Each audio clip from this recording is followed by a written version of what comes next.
Paul-Henri Nargeolet, Stockton Rush, Hamish Harding, Shahzada Dawood et Sulman Dawood.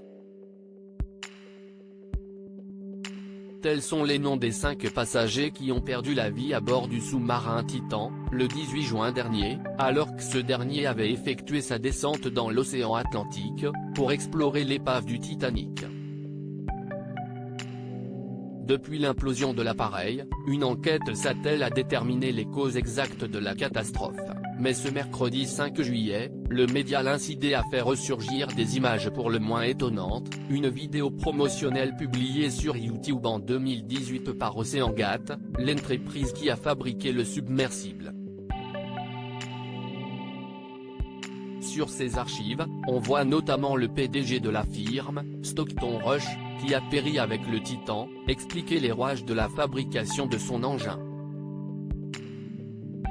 Au moment de montrer l'assemblage de l'anneau en titane à la coque faite de fibres de carbone, l'homme d'affaires compare la colle, servant à l'assemblage des 2 parties, à du beurre de cacahuète. À cette métaphore, l'explorateur ajoute également qu'en dépit de la simplicité d'utilisation de la substance, les passagers auraient tout de même peu de chances de s'en sortir si une erreur était commise lors de l'expédition. Des doutes exprimés avant le départ. Si la plupart des victimes de l'implosion ont déboursé 250 000 $ pour participer à l'expédition, l'une d'entre elles aurait toutefois fait part de ses craintes avant de partir, concernant la conception de l'appareil.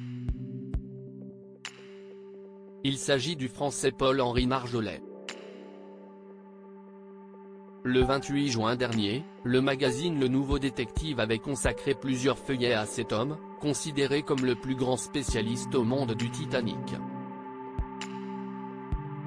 Cet ancien commandant du premier groupe de plongeurs des mineurs au sein de la Marine nationale aurait confié à ses proches avoir des réserves sur cet engin, estimant que ce dernier était un peu trop expérimental. Pour autant, il n'aurait jamais été question pour lui de faire marche arrière.